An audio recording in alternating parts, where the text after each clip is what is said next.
Daniel Samper Pizano, buenos días. Muy buenos días, saludos a todos, especialmente a Francia Márquez, a quien siempre he admirado y a quien, en torno a quien hice un comentario hace poco.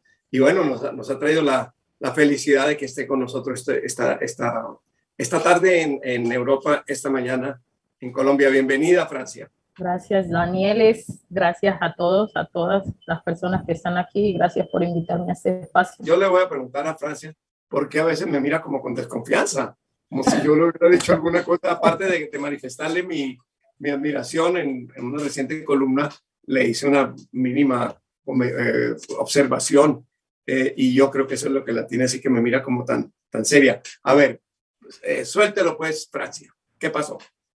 Bueno, efectivamente yo creo que su columna nos lleva a reflexionar profundamente sobre el racismo en este país y en el mundo.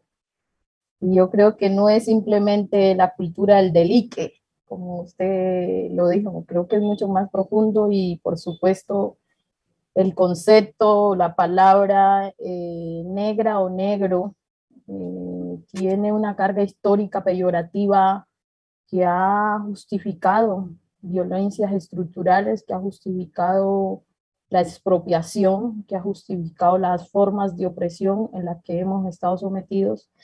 Y bueno, esos millones de delicaditos, como usted decía, son alrededor de 200 millones de personas afrodescendientes en esta región de América Latina que les ha tocado que padecer las consecuencias de lo que significa el racismo estructural que ha expropiado nuestra condición humana, ¿sí? Y entonces no es tan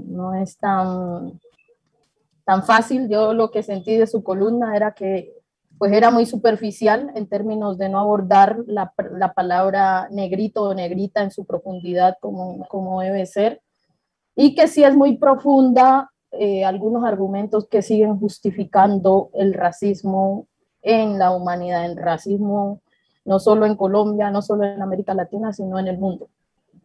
Entonces, pues de eso vamos a hablar. Muy bien, Francia.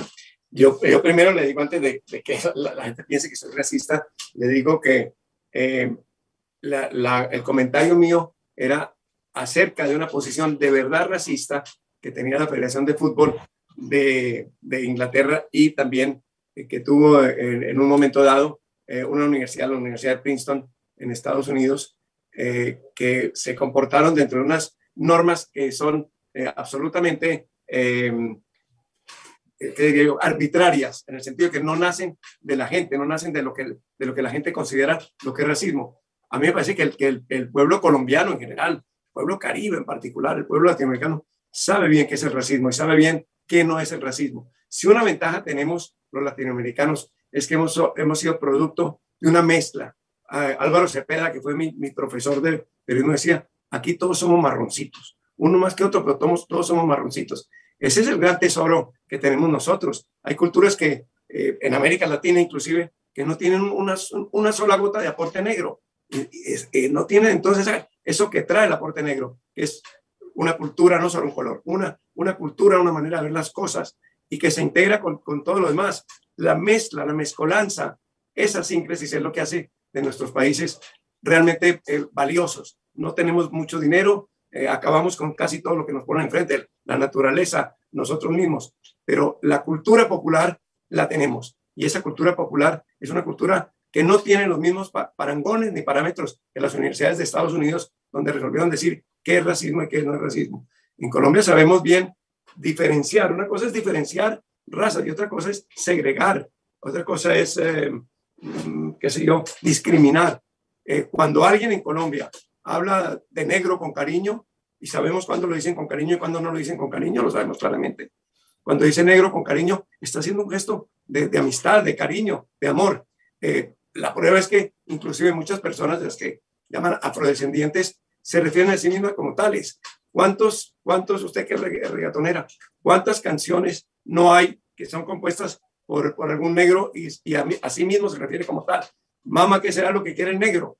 Es él hablando de su propio estado, de Calixto Ochoa.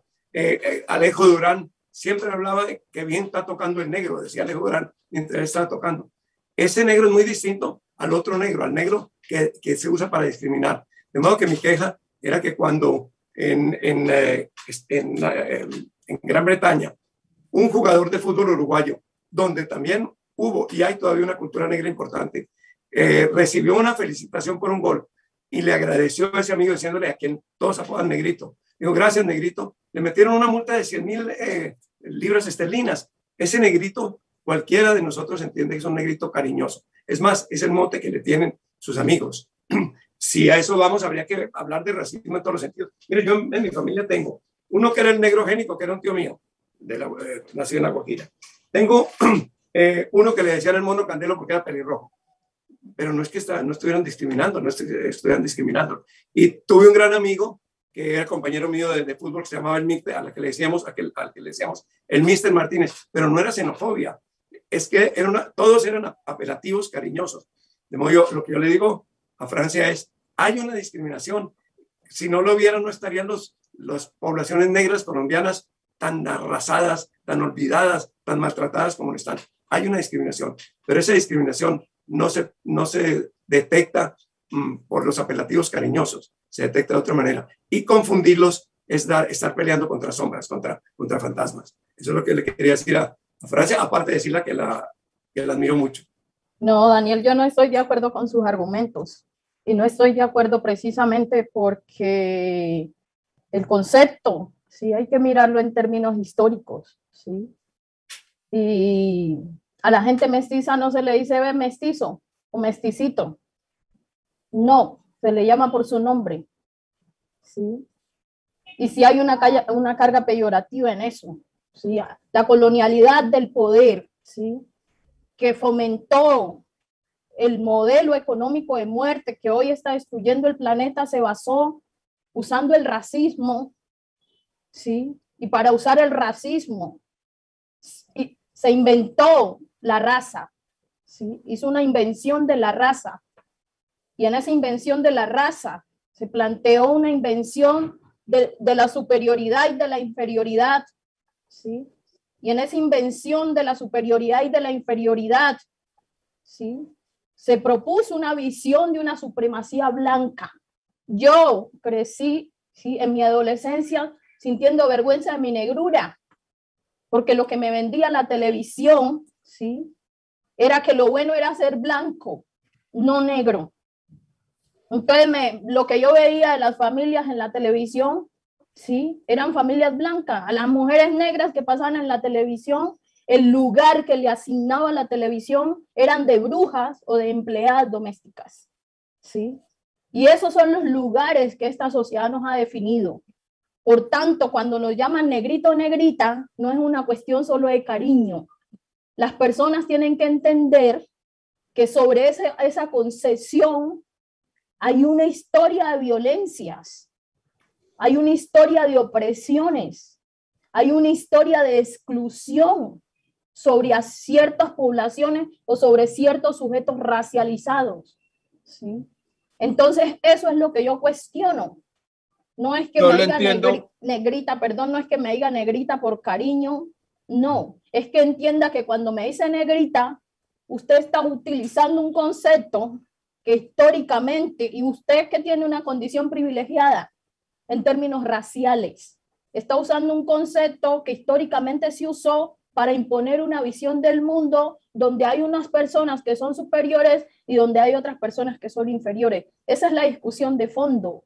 Por eso para mí, y miramos el fútbol, el señor por supuesto no lo dijo en términos quizás que iba a ofender, pero el concepto en sí tiene una carga histórica que hay que saber leer, ¿sí? Porque esas condiciones de privilegio que le permiten al otro definirme a mí como negrita o negrita, ¿qué es lo que hace que a una persona blanco mestiza se sienta con el derecho de decirle al otro negrito o negrita, o en vez de preguntarle, ve, ¿cómo te llamas?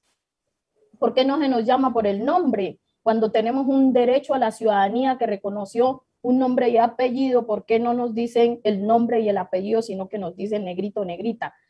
Lo que ha pasado es que se ha naturalizado ese concepto peyorativo que tiene esa carga de violencia. Y por supuesto, nosotros lo hemos reafirmado, ¿sí? Victoria Santa Cruz, por ejemplo, hizo su poema así, soy negra y qué, pero antes esa carga peyorativa la hacía retroceder y retroceder y retroceder, porque sobre ese concepto del negro, la negra, había un peso histórico que no la hacía sentir digna, hasta que se paró duro y dijo, sí, soy negra, ¿y qué?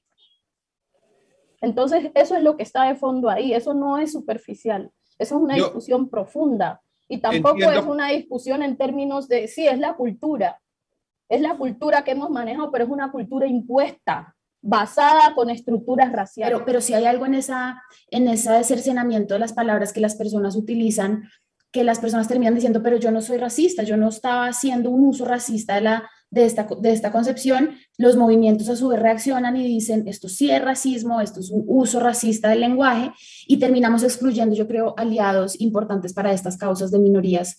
¿Cómo hacemos ahí, Francia? ¿Cómo hacemos para entender que yo creo que además en este caso estamos todos, por supuesto, del mismo lado? Efectivamente, erradicar el racismo no es una responsabilidad de la gente racializada, así como erradicar el patriarcado tampoco es una responsabilidad de las mujeres. Esa es una responsabilidad de la humanidad. Y no es suficiente no ser racista, sino que hay que ser antirracista, ¿sí? Y yo creo que ahí está el meollo del asunto. Por supuesto, cuando uno plantea un argumento así, la gente se siente incómodo, ¿sí? Porque se siente incómodo plantear es que la frase que usted está usando es racista. Dice, no, no soy racista, pero ¿quién lo siente? O sea, como una persona mestiza me dice a mí cuando hace una expresión racista que no es racista, cuando soy yo la persona racializada que lo está viviendo, que lo está sintiendo.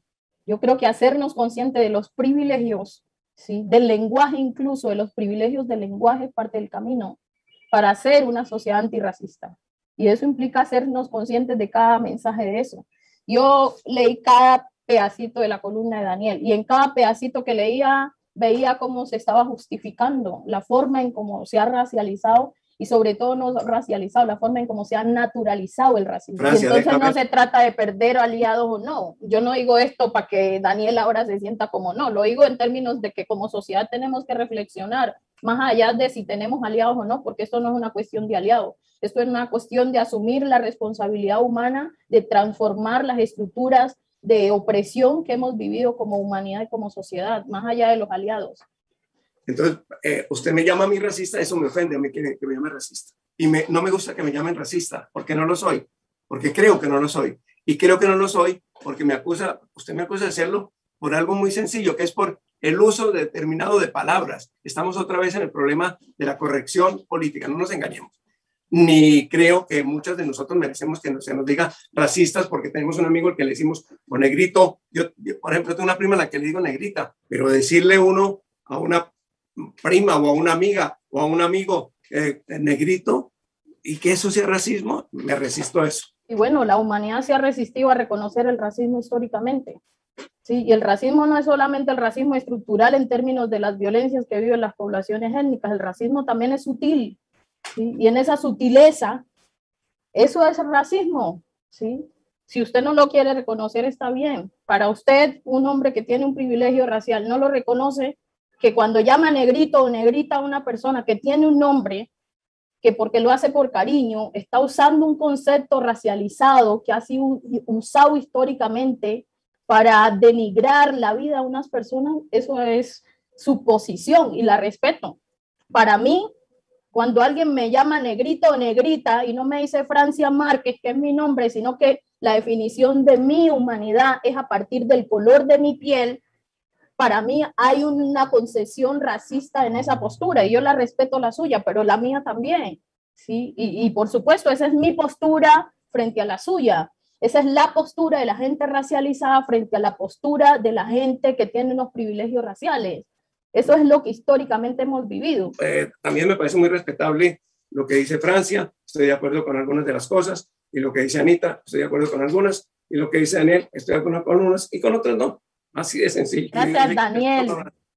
Un abrazo muy grande. Yo creo que las diferencias, en algo estamos de acuerdo, y es que las diferencias, como en este país ha significado la muerte, nunca eso va a significar para nosotros, así que en medio de la diferencia vamos caminando y vamos construyendo y haciendo país.